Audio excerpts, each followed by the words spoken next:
Okay, I think we're good to go. Welcome everybody to this is the third talk in the field's number theory seminar.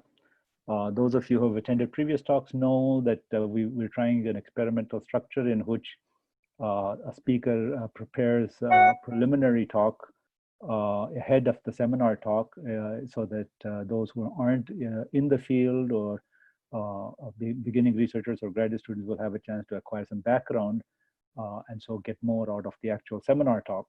Today, our speaker is Professor Sujatha from UBC, Canada Research Chair at UBC, well known for her work in non-abelian Iwasawa theory, many works with quotes in Iwasawa theory in general. Today, she's going to speak about Euler characteristics in arithmetic. Sujatha. Yeah, thank you, Kumar, and thanks everybody for zooming in. I hope things go smoothly. This is the first time I'm experimenting with a variety of gadgets, different remote locations, and so on. But I guess there are enough experts among the audience who will see me through this. So I went through the preliminaries in the last lecture, which, if I understand right, has been recorded. So I'm going to continue from there, but the first page, and don't worry about the numbering, this says 5 because I'm assuming that the previous 4 notes of lectures were uploaded, 4 pages of lectures, and people have sort of gone through that and so on. If you haven't missed much, you can always do it at a later date. Just sit back, relax, enjoy the story.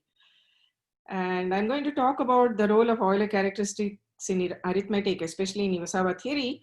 And let me go through the notations quickly. So F is a number field, E over F is an elliptic curve, and P is an odd prime. And much of what I say will be true for a broader class of representations, for a broader class of Galois representations. I indicated this in my previous lecture. For instance, representations coming from modular forms or abelian varieties and so on. And also we made this assumption that the elliptic curve has good ordinary reduction at all the primes of F lying above P. That's again something that can be relaxed. You can account for, you can allow supersingular reduction or also mixed reduction. All of this requires a little bit of extra work, but all of this is doable. And my philosophy has always been go for the obvious first. That is because there's enough work to do there already. So let's stick to the case of elliptic curves and an odd prime, good ordinary reduction. Let's understand what's happening there. Once you make that travel, the rest are just little extra steps after that. You know, each contextually, they have their challenges, but the most important thing to surmount is this first step for the obvious representation coming from elliptic curves. S will always denote a finite set of primes containing the primes of F, over which E has bad reduction, as well as the primes above P. This is the minimum set of primes that has to be in S. You are allowed to enlarge S, but it's absolutely crucial that S contains these primes. F cyclotomic is a cyclotomic ZP extension of F, and we are basically going to be interested in the following kind of extensions. K infinity will denote what is usually called the fall state extension in non-commutative Iwasawa theory. And that arises by first taking the cyclotomic ZP extension of F and then attaching P power roots of some integer M, say, where M itself, when you factorize it, has no P power occurring in it. So you don't have any prime Pi to the power P occurring in the factorization of M. That's what it means for M to be P power free. And then the other very interesting extension is F infinity, which you obtain by attaching the P division points of the elliptic curve, F of EP infinity. And we'll always make the assumption that F contains the P torsion points of the elliptic curve. The P torsion points are defined over F. This is not a very big or a very serious assumption, because in Iwasawa theory, this is just like you're passing to a finite extension, and most of the things that you're interested in, especially on the algebraic side, you're like going to an open object from your original object, and that doesn't lose much information.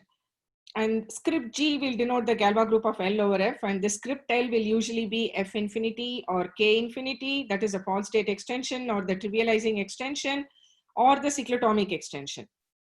And in each of these cases, the Galois group G is a pro-P p-adic Lie group. And last time I explained what a p-adic Lie group is. Just think of it as some geometric object where instead of, we know what a real manifold is or a complex manifold is. In a p-adic analytic group or in a p-adic manifold, the neighborhood looks like copies of ZP, the p-adic integers. And crucial to this whole story, which is in the background, is the Galois representation associated to the elliptic curve. So we have the Tate module, TP of E, which is got by taking the inverse limit of the p to the power n torsion points of the elliptic curve. So that's a free module of rank 2, ZP, direct sum ZP, but of course with the Galois action. And then tensoring it with QP, you get a two-dimensional vector space, QP, that's usually called V. V is VP of E. So all this gives rise to a Galois representation, which I denote by rho E from the Galois group of F, GF to GL2 of QP. This two-dimensional vector space associated to V. And of course, because Galois group is profinite, this actually goes through GL2ZP. You can choose a lattice inside the vector space. For instance, in the case of elliptic curves, you have a canonical lattice, namely the Tate module. So it really goes through GL2ZP. So the image of rho E lands in GL2ZP. And therefore, it enables you to take a residual map. So from GL2ZP, you have the obvious map to GL2FP. FP is the quotient, the residue field, the finite field, the residue field. And that I denote by rho E bar. So we have rho E, which is the Galois representation into the Tate module of the elliptic curve, and then composing it with the natural quotient map into FP, you get a map rho E bar into GL2 of FP. And we define the central object of study, the algebraic object of study is the Selmer group, which I'm just going to denote. I'm going to forget the P here. I'm not going to carry the notation P with me because the P is a fixed prime. And I have this assumption that E has good ordinary reduction at all the primes of F above P. And I'm working with this prime. And so it's really the P infinity Selmer group of E over this infinite extension, L. And which is defined, let me remind you of the definition. You have the Galois cohomology Fs over L. On the left of the screen, you will see this tower of extensions.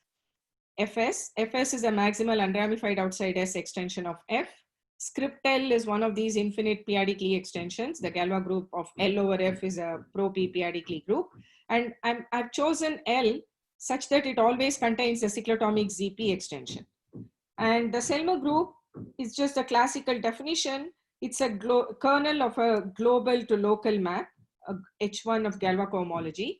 So you take the Galois group Fs over L, that acts on EP infinity and all the P division points. So you can talk of the Galois group H1 Fs over L, EP infinity. And this goes into direct sum of what I call JVs. And again, if you want to actually go to the details of how this is defined, it's done in many places. You can start with Silverman. You can start with any of the old papers in Usawa theory due to Greenberg, or you can also look at my notes with quotes on Galois cohomology of elliptic curves. So JV is first defined at a finite level. So you take all the finite extensions of F inside this big extension L. Let's call them Ln. These are finite extensions inside L. F contained in Ln, Ln contained in script L. And you take the local Galois cohomology groups, H1, Fn, Wn, E, and the P primary torsion of that. And you're taking the direct sum over all the primes that lie above this V. So of course, as you go up the tower, the number of primes keep increasing or keep changing and so on. And it's only when you take all the direct sum that you get an action of the Galois group of Ln over F. So you have to take all the primes, Wn lying above V. And then if you want to do this over the infinite extension, you just take the direct limit. So that's how the JVs are defined. So JV of E over L is just the direct limit of the usual JVs defined at the finite layers. And then you take the direct limit over the tower. So this gives you the defining exact sequence for the Selmer group. So that's right at the bottom of the page. 0 goes to the Selmer group of E over L, goes to this H1 global H1 Galois cohomology of the global module, and then the local terms, where the local terms are the local H1s, which is defined purely for V in S. And the advantage of working with Fs with this unramified outside S extension is that you have now reduced this to a direct sum. Otherwise, a priori, the Selmer group is really the H1 F or H1 at any finite layer, H1 ln EP infinity going into the direct product over all V's, H1 ln V's E. But once you just say, I'm going to work with this finite set, it automatically you see that there is the local map vanishes at all the primes which are not above S. So you are allowed to work through this inflating map by going to H1 Fs over L EP infinity into these local terms. And it's always, so this is an exact sequence, this star, this is the, this is the basic exact sequence that defines the Selma group over any infinite extension.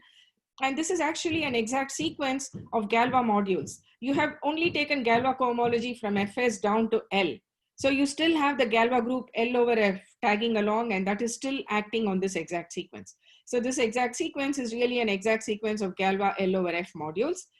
And all of these are ZP modules. So therefore you can actually very canonically build this into an action of the Iwasawa algebra, which I denote by lambda G. So script G is the Galois group of L over F. And this is an Iwasawa algebra. And this is where the hypothesis that F contains F of EP comes in, because then this Iwasawa algebra, again, all this was explained in my previous lecture, this Iwasawa algebra, whether in the commutative setting or in the non-commutative setting, has a very nice structure. It's what's called an Auslander regular local ring. It's even a domain. It has no zero divisors. It's left and right Noetherian. It's a local ring. And then it is a non-commutative version of regular local rings that arise in commutative algebra. So therefore, you acquire some algebraic handle, and then you want to understand this module algebraically. And let's stick to the classical case. This was what was investigated for the last half of the last century, basically inspired by Iwasawa's work when he studied the class groups along cyclotomic extensions, along ZP extensions more generally. And so when we take L equals F cyclotomic, then the corresponding gamma, that's the Galois group of F cyclotomic over F, which is isomorphic to ZP. And then lambda gamma, this is just a power series ring in one variable over ZP. So it's a regular local ring, and for which we know there's a structure theorem. And we always work with the dual of the Selma group. This Selma group E over L is discrete. But when I take its Pontryagin dual, which is just defined to be the homomorphisms of the Selma group into QP mod CP, that becomes a compact object. So this is a compact module, which is finitely generated over the Iwasawa algebra. It's very easy to see that it's finitely generated. It's a non-commutative version of Nakayama's lemma, the classical Nakayama's lemma. So this is no big deal that it's finitely generated. And then what comes into play is that in the traditional case, that is when you have the cyclotomic extension where the Iwasawa algebra is a power series ring, this almost behaves like a local ring in which ideals are principal. Almost. I say almost because it's only the height 1 primes that are principal. So of course, obviously the maximal ideal, which is generated by P and T, it's generated by 2 elements, and that's not principal. But when you take the structure theorem for finitely generated torsion modules, you can apply it. And this was a deep result of Kato that was proved. In fact, it's considered one of the major advances of arithmetic of elliptic curves. Kato proved sometime in the last decade of the last century that this dual Selma group over the cyclotomic extension is actually torsion. So it's finitely generated as well as torsion. Then this allows you to apply the structure theorem, which again was known to Sayre and Iwasawa. But this really comes from commutative algebra. It comes from the fact that this power series ring is what's called a divisorial ring. All height 1 primes are principal. So you have a structure theorem which looks so much like the structure theorem for finitely generated modules over a principal ideal domain. So I have this tiddle here. This tiddle just means that there is a homomorphism, algebra homomorphism over lambda gamma. These are modules over this lambda gamma. So there's a module homomorphism as a lambda gamma modules, and kernel and co-kernel of this homomorphism of finite. So the structure theorem tells you that up to ignoring finite modules, when I say finite, I literally mean finite in the sense of finite cardinality.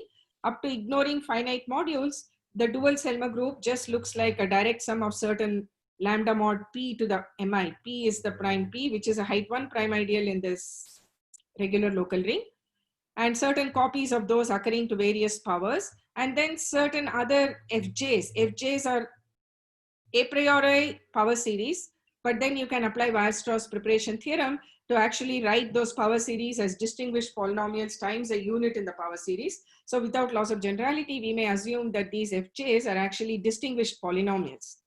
And these actually, again, these are just generators of height 1 prime ideals in this regular local ring. And each of these fj is a distinguished polynomial in this power series ring. So once it's a polynomial, I can speak of its degree, and therefore this structure theorem immediately gives us some very canonical invariants. The first one is called the mu invariant. This is just summing up the powers of P that occur in the structure theorem. And there's a uniqueness statement as well for the structure theorem. So all of these invariants are well defined. And then the lambda invariant is obtained by summing up the degrees of these polynomials fj along with the powers to which they occur. So summation nj degree fj, as j varies over these direct sum indices. So these are two invariants. And then on the complex analytic side, remember that every elliptic curves comes with the Hasevé L function. That's the L function of ES. And this is the complex L function, which we know is analytic when the real part of S is at least 3/2. And conjectured, one of the deep conjectures in the theory of L functions is that in fact it has an analytic continuation to the entire complex plane. So you can pretend that this L of ES is just a power series, and in fact it is when you throw in modularity of the elliptic curves and you think of E as coming from a modular form, let's say an q to the n, then this L function literally looks like an n to the power s, an upon n to the power s. And then algebraically, the structure theorem allows us to define what's called the characteristic ideal. This is just got by multiplying all the generators of the prime ideals that show up in the structure theory. So we know that there are certain powers of P, the prime P, height 1 prime ideal P that occur. And then there are these other polynomials Fj, which occur to certain powers. So take the product of all those, then that gives you an ideal that defines an ideal in lambda gamma in the power series ring. And that's called the characteristic ideal of this Selma group. I will interchangeably use Selma group or compact Selma group. I mean the same thing. Whenever I say Selma group, I am really talking about the compact Selma. It's compact dual because that's where we have the structure theorem. All right, and then the main conjecture. Of course, the idea is always to study the Burt-Swinnerton and Dyer conjecture, which predicts a relationship between the rank of the elliptic curve, the algebraic rank, that is the model Weil group, take all the rational points of E over F. We know that it forms a finitely generated abelian group. So therefore, it has a rank and then it has a finite torsion part. And the Burt-Swinnerton and Dyer conjecture is predicting what the rank is in terms of this complex L function. That's the weak form of the Burt-Swinnerton and Dyer conjecture. And then in fact, it also predicts an exact formula for the leading term of this power series L of ES for this L function, purely in terms of arithmetic invariance associated to E. That's the hard part of the Burt-Swinnerton and Dyer conjecture. That's the exact formula, which involves terms like the Tate-Shefarevich group. Again, half of those are conjectured to be finite and so on, but in innumerable actual concrete numerical examples, BSD has been verified. When I say BSD, I shall mean the Birch and Swinnerton and Dyer conjecture. So that has been conjectured in large classes of elliptic curves. And then the main conjecture sort of provides a philosophical framework for why you should expect something like the BSD conjecture. So here you have these disparate objects. One is algebraic in nature, namely the rank of the model Weil group. And the other is the L function, which is somehow analytic in nature. And what is the reason for these to be related? The main conjecture says they are related because both of them are related to a certain Selma group, namely the Selma group, the dual Selma group over the cyclotomic extension. And there, at that level, you have something called the p-adic L function, which is related to both the complex L function as well as to the characteristic power series. So the main conjecture, this is the sort of almost precise form. It says that there is a p-adic L function, which I'm going to denote by script LP of E. This is to be viewed as a measure on the p-adic group gamma. And so therefore you can view it as actually an element in the power series ring in the Iwasawa algebra lambda gamma. IMC stands for the Iwasawa main conjecture, and the main conjecture predicts that this p-adic L function, which is related to the complex L function in the sense that there's an exact interpolation formula for this p-adic L function, which interpolates the complex L values. So you have to view this p-adic L function as an L function on p-adic variables, whereas the complex L function is the complex variable. S is a complex variable here.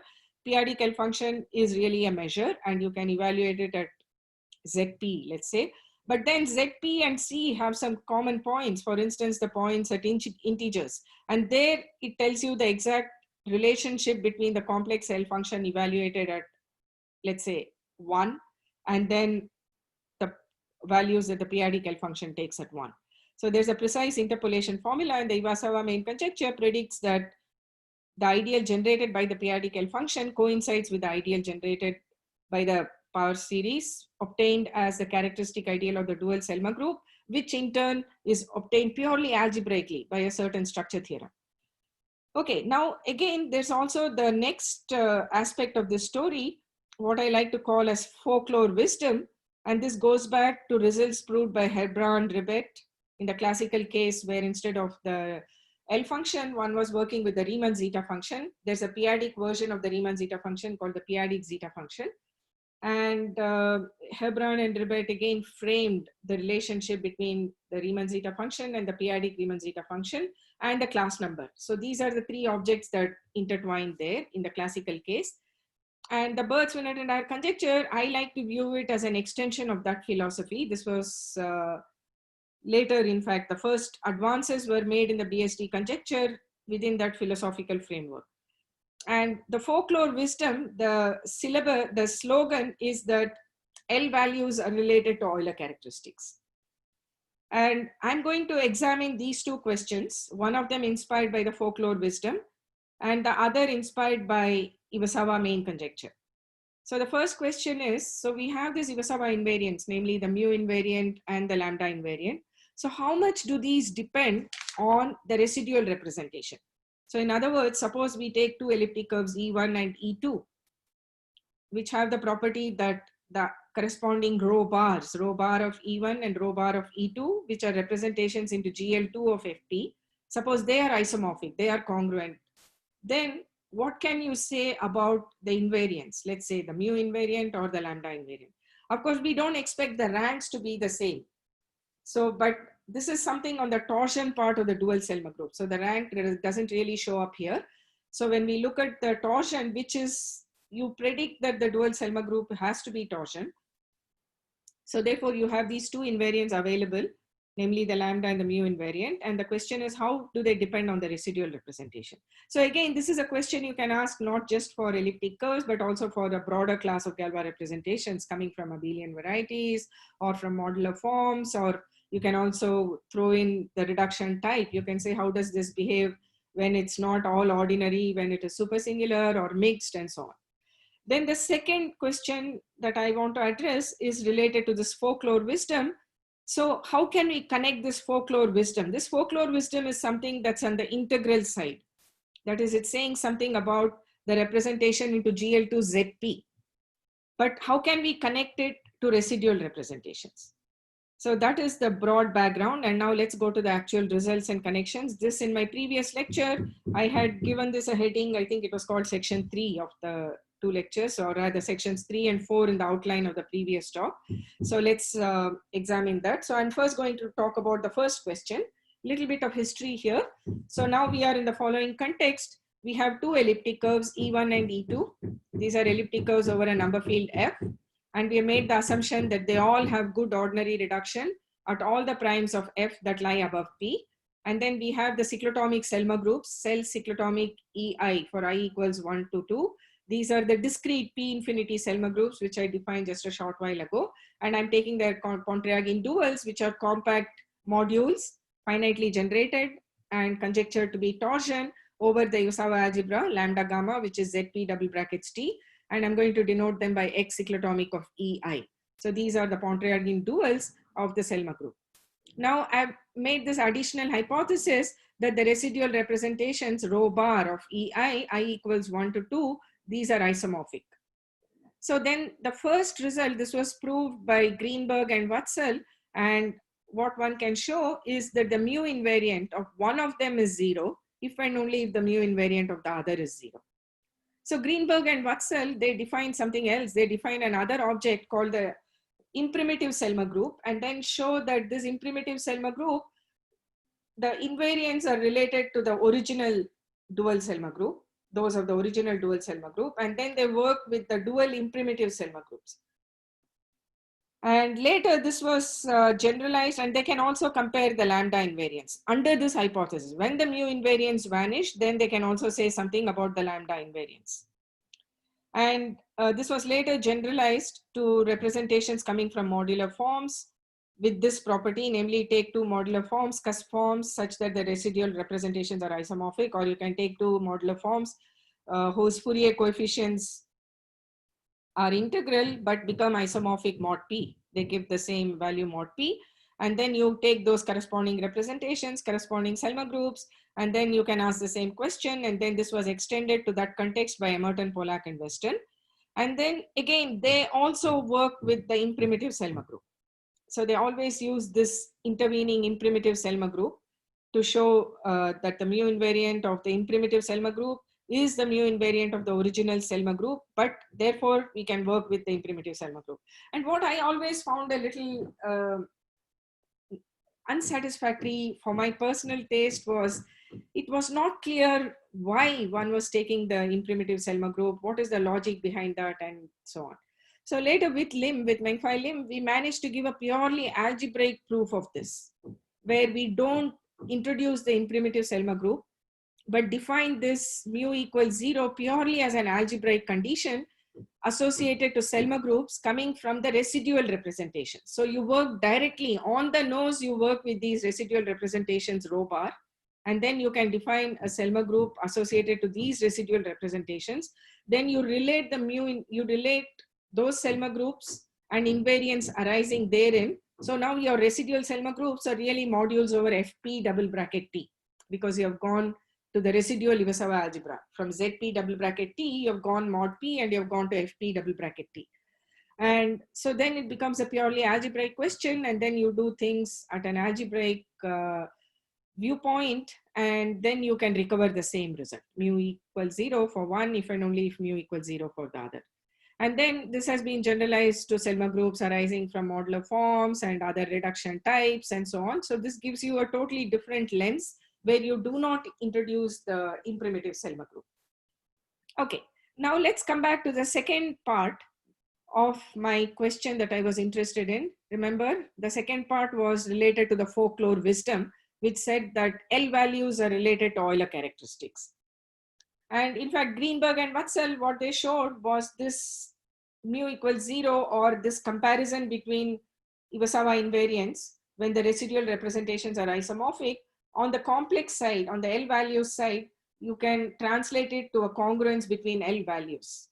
So L value of one is congruent to the other mod P. So they established that congruence. And what we want to do is to tie that up with this philosophical slogan that L values are related to Euler characteristics. So now we suppose that each of these Selma group is finite. So the Selma group, so for typically, for instance, this means that your Tate-Shaprevich group at P, the P torsion part of the Tate-Shaprevich group is finite, and the model way rank is finite over the ground field F.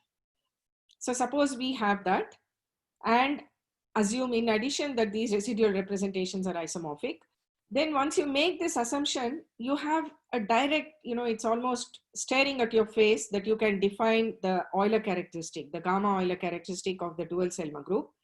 So that's just defined by noting, take these Galois cohomology. I remember I mentioned that these cyclotomic Selma groups really have the gamma action. So therefore you can take Galois homology or cohomology. Since I'm working with compact, I'm taking homology here. So this is finite. The cardinalities make sense. They are finite, and these are the only two Galois cohomology groups that show up. Only H0 and H1, and this is because gamma has a p-adic cohomological dimension 1. So there's only these two. There are only these two Galois cohomologies that are defined, and both of these are finite cardinality. So you can define the usual characteristic by taking the ratio of H0 upon H1.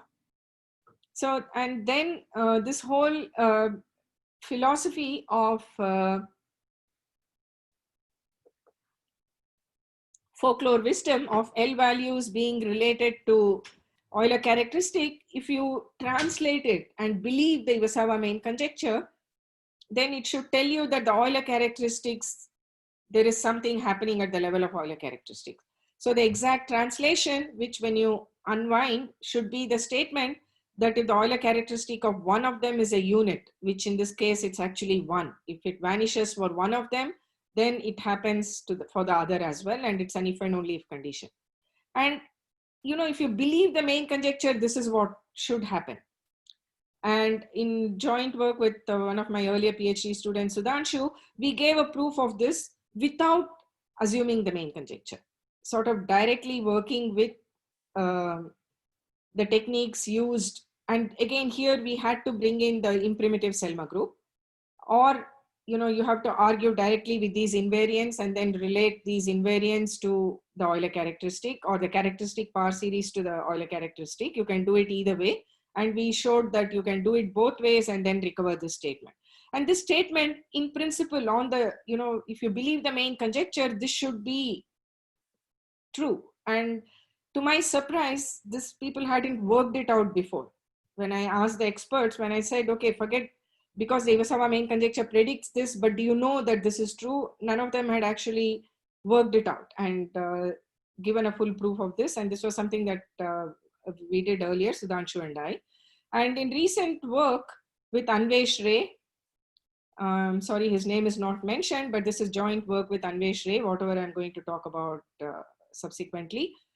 You can ask the same question, okay, is it important that the rank is 0? Okay, one reason that it is important in the previous talk so far, in whatever we have done so far, is because it enables you to define the Euler characteristic.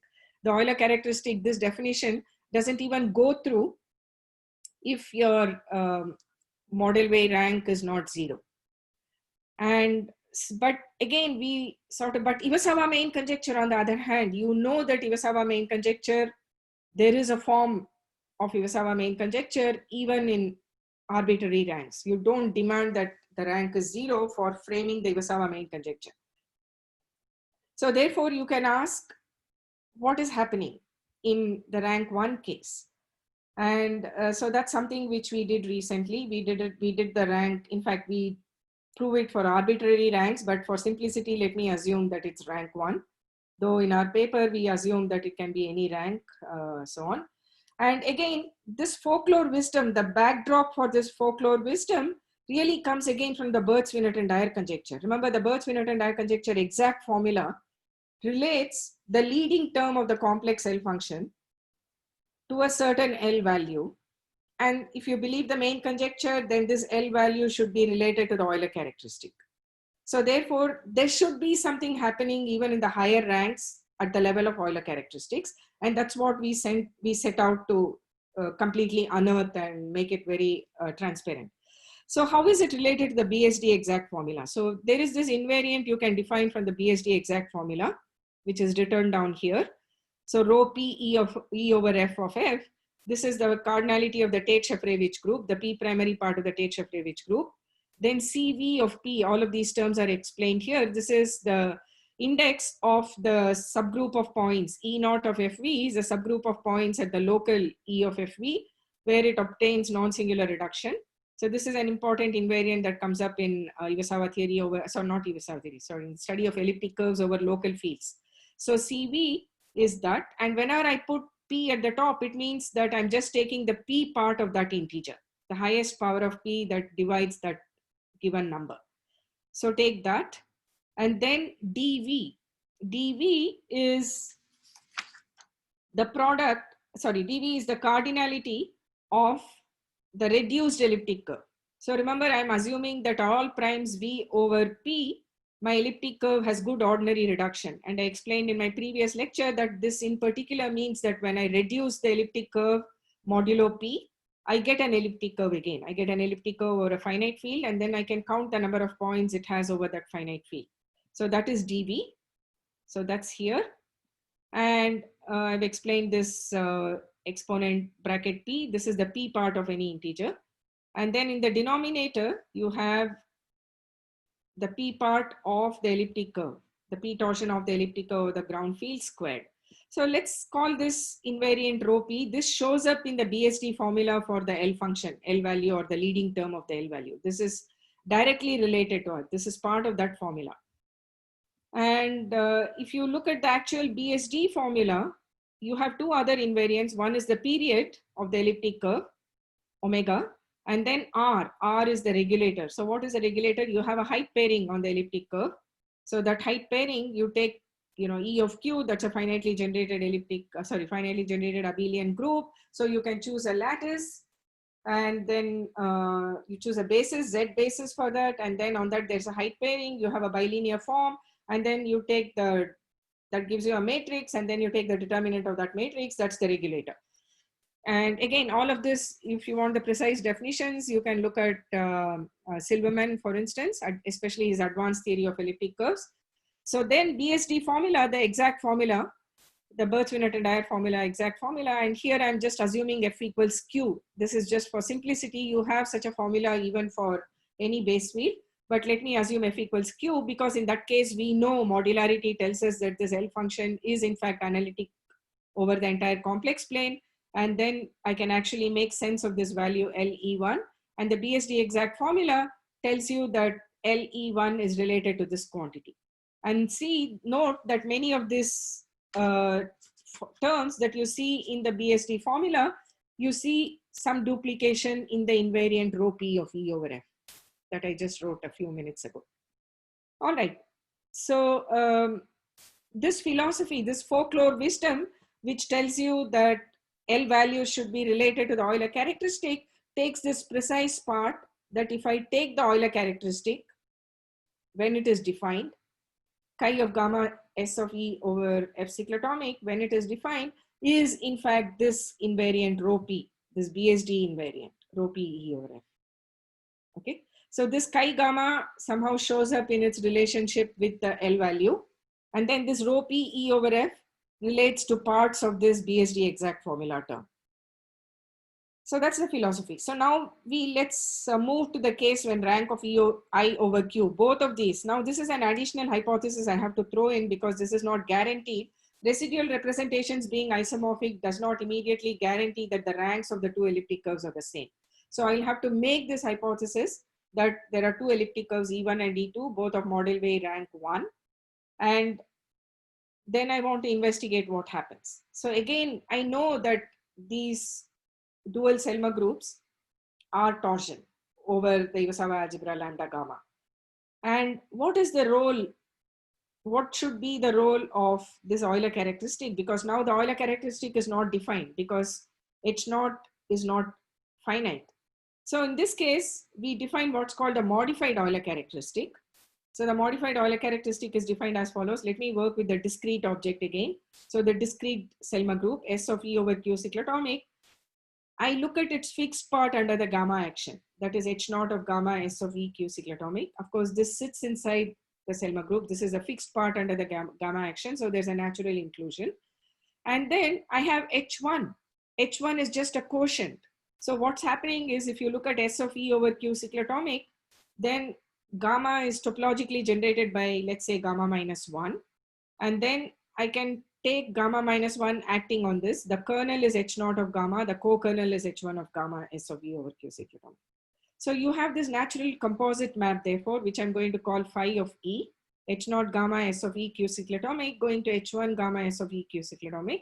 And then both of these are now rank 1. H0 gamma is rank 1. H1 gamma is rank 1 as ZP module. This is because the dual Selma group is torsion. So therefore, both of these, they are co-finitely generated. So this is QP mod ZP, and this is like QP mod ZP. So if I take the duals, they are both finitely generated ZP modules rank 1. So therefore, the kernel and co-kernel are finite, and then I can define what's called the truncated Euler characteristic or the modified Euler characteristic by just taking the ratio of the kernel and co-kernel. Note, when these cohomology groups themselves turn out to be finite, then you recover the usual Euler characteristic, because then you'll have a 4-term exact sequence, all of which are finite groups, and then it doesn't matter which way you take the ratio, the first and the last or the second and the third. And now again, let's come back to this BSD invariant. So you have a corresponding formula for the leading term. This time the L function is not going to vanish at 1, but the derivative is going to have a leading term. So you have to take the derivative. So you take the leading term. And then BSD predicts the formula, the Burt-Swinnerton-Dyer formula predicts an exact formula for the leading term. And again, that will be related to this BSD invariant, which is defined as follows. Again, the Tate-Shafarevich group, then the p-adic regulator. Now, what is the p-adic regulator? So now the whole thing has now become p-adic. So in the sense that there is a p-adic version of the Burt-Swinnerton-Dyer conjecture. Earlier, I mentioned that was a, if you like, an integral version or a Q version. But here there's a p-adic version of the BSD conjecture where you have a p-adic height pairing. And this is the regulator. RP is the regulator of the p-adic height pairing. And then these terms are exactly as before, CVs and then the E tilde P's and so on. And RP, this is the new ingredient now, and this comes up precisely when the rank is not, when the rank of the model way rank is not 1, not 0. And here's the theorem. So let P be greater than or equal to 5. Be a prime. I can allow for P equals 3, but I'm allowing P greater than or equal to 5 just because I'm lazy and it makes things life easier. When P is greater than or equal to 5, then what happens is there is an obvious pro-P p-adic Lie group that comes in, everything becomes torsion free and so on. You automatically get various p-adic Lie groups with no elements of order P, and that makes life simpler. And then we have two elliptic curves, E1 and E2. These are two elliptic curves over Q. And rho EI are the associated Galois representations. And I'm making the following hypothesis. So first, both the elliptic curves have the same model way rank over F. So rank of E1 of F is equal to rank of E2 of F, and that's, let's call it G. Then the residual representations are isomorphic. Rho bar of E1 is equal to rho bar of E2. When I say equal, I mean they're isomorphic as representations. They're reducible. And then EI has good ordinary reduction at all the primes above P. And then the Tate-Shafarevich group is finite. And then the p-adic height pairing on E1 and E2 are non-degenerate. This is a conjecture. This is a conjecture that is believed to be true. And this is directly related to certain cues coming from Iwasawa theory. I'm not going to get into that. But the p-adic height pairing is believed to be non-degenerate. Then what we show is that the truncated Euler characteristic is related to this invariant coming from the BSD invariant rho P of E. And then you have the power of the model way rank to the negative power to the P raised to minus G. And I put a tiddle here. Tiddle just means that when I take two elements in ZP, A and B, then we say that A tiddle B if and only if they differ by a unit, by a p-adic unit. So this quantity on the left, the Euler characteristic, the truncated Euler characteristic on the left, and this BSD invariant times a certain power of P, they differ by a p-adic unit. That's the content of the statement. And then we introduce this phi EI. This is a product of local L factors. LL is the local L factor at 1. You have an exact formula for each of these. This just depends on the Fourier coefficients, evaluation of the Fourier coefficients. So you can take the L factors. These are explicit. You can compute them. And then you take the product of the L factors over this finite set sigma, where sigma contains the primes of bad reduction for E1 or E2. So you take the set of all primes where either E1 or E2 has bad reduction, and then take the local L factors there and then just take the product. And the second part says that when I multiply the truncated Euler characteristics by these fudge factors, then one of them is 1 if and only if the other is 1. So this is, so when you see, you can also see how this is a generalization of what happens in the rank 0 case. I already mentioned that in the rank 0 case, the truncated Euler characteristic is the same as the Euler characteristic.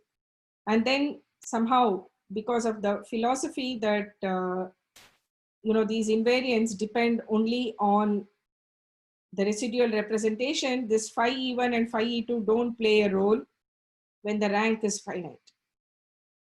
When the rank is 0. So when the rank is 1, you actually have to introduce them. And this ties in nicely with Greenberg-Wurzel's introduction of the imprimitive Selma group. So this is showing the compensation or the difference between the imprimitive and the actual Selma group is somehow related to this 5 EIs. And even though they don't play a role in the rank 0 case, you really have to introduce them in the rank 1 case. And all of this, I want to stress that these results are proved without assuming the main conjecture. We don't assume either the p-adic Birch-Swinnerton-Dyer conjecture or the main conjecture or the Iwasawa main conjecture.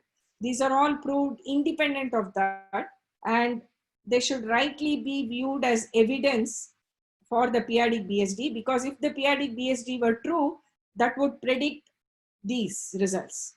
These would be corollaries of the p-adic Birch-Swinnerton-Dyer conjecture. Similarly, if the Iwasawa main conjecture is true, these would be consequences of the main conjecture, Iwasawa main conjecture. And we do know that Iwasawa main conjecture in the rank 1 case for certain F, we know these are deep results of Skinner and Urban, but they have additional hypotheses. So we want to stress that we don't use the main conjecture. We don't assume that the Iwasawa main conjecture holds. And our results are independent of both the p-adic BSD as well as the Iwasawa main conjecture. Yet at the same time, they are to be viewed as evidence for the truth of the Iwasawa main conjecture as well as the p-adic BSD conjecture. So let me close with giving numerical examples, because for us, the most interesting part of writing this paper was to check that all our theorems are not empty. In the sense, all the hypotheses that we are making, we can actually find examples where they are satisfied. And then that was one part. And then the second part is that our hypothesis is tight. In the sense, we cannot relax any of these hypotheses. The minute we let any of these hypotheses, we allow some slack in any of these hypotheses, then we can find counter examples to that. So the hypotheses made are absolutely necessary and the bare minimum that we need to get these kind of results. So let me first talk about the rank 0 case. So I'm looking at the curves 1183. These are old Cremonase tables. I learned that later that 77C1, sorry, this should be C1 and 1183. So when I did this a few years ago, I learned, I was using Cremonase tables where there was capital A, C and all that. Whereas today people tell me that modular forms database or SAGE, they've changed everything to small. So in the rank 0 case, we take these two elliptic curves, one of conductor 11, the other one of conductor 77. And these are, I'm following Cremonase tables.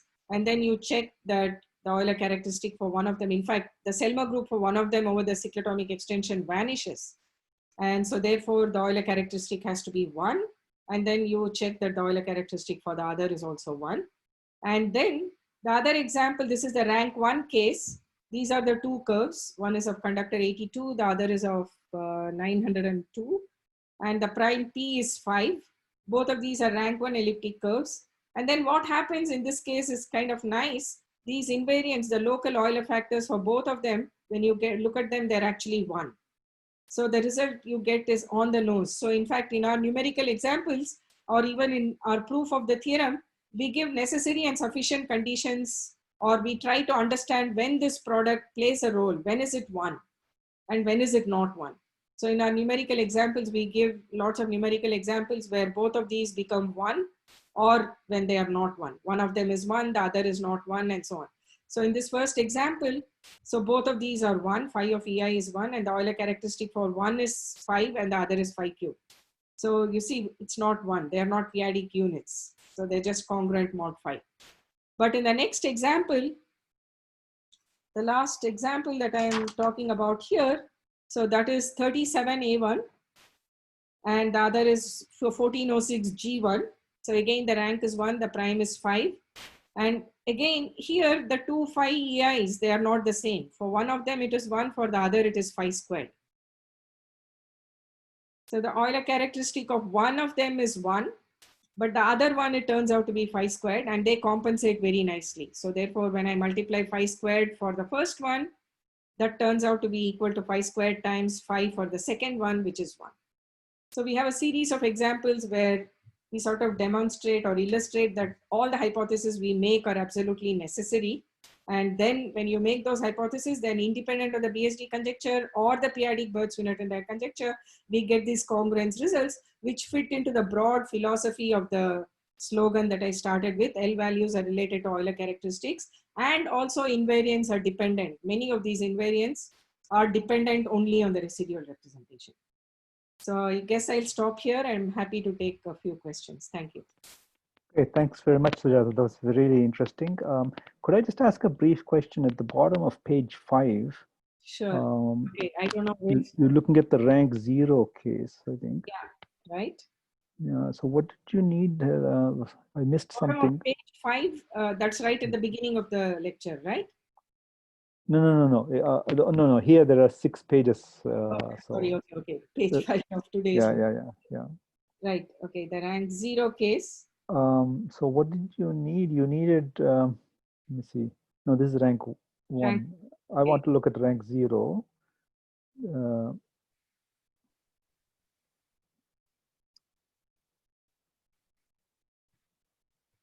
Right here. Oh, yeah. So I'm not sure it's here, but anyway, the point is that of course you can't lift them. You have the two same residual representation. You can't lift them to both rank 0. Is that what you said?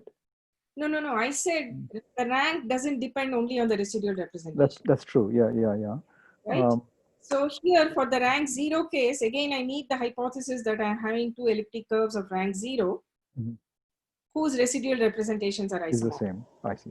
So, okay. The rank doesn't get reflected. I see. Because later Sudhanshu has proved interesting results on parity. How much does the parity of the ranks depend only on the residual representation? Okay, so we are still, this is a broad program that I started, which was inspired by what Greenberg-Wurtzel did, to sort of understand how much of these invariants get carried over to residual representations. No, that's very interesting. Or otherwise. So some of them, like the mu invariant, it's direct on the nose.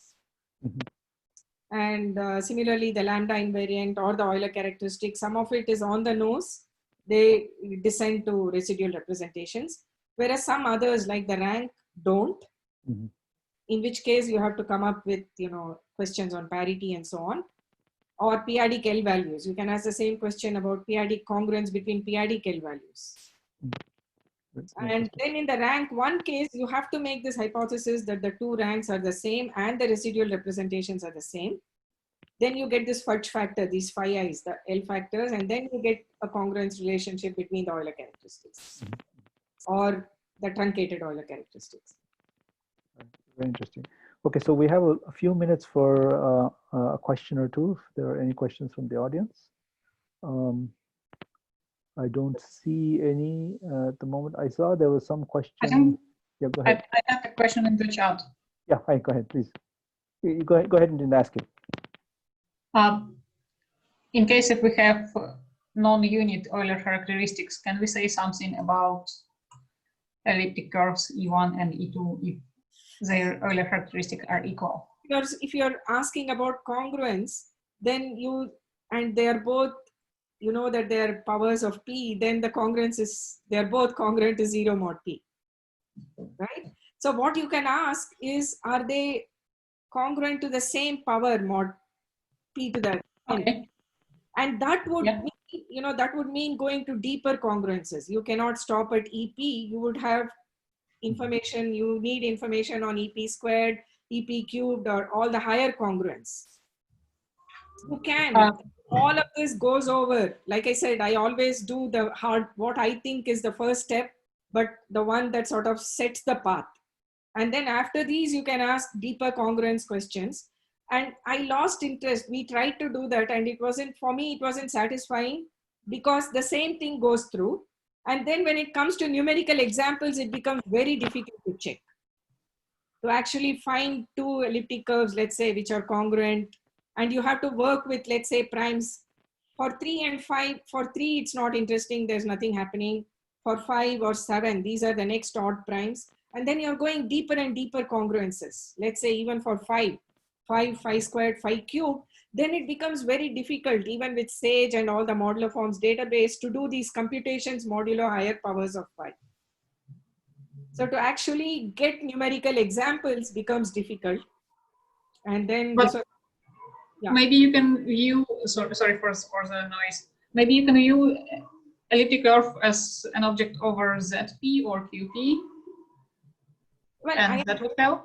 no, I don't think so. Well, because you're really, okay, see, the question to ask would be, suppose I have two elliptic curves. Like I said, if you're asking if they are not unique, then both of them are divisible by a certain power of P. So then you can ask if they are divisible by the same power of P. That will happen only when those two residual representations are congruent modulo to that power of P.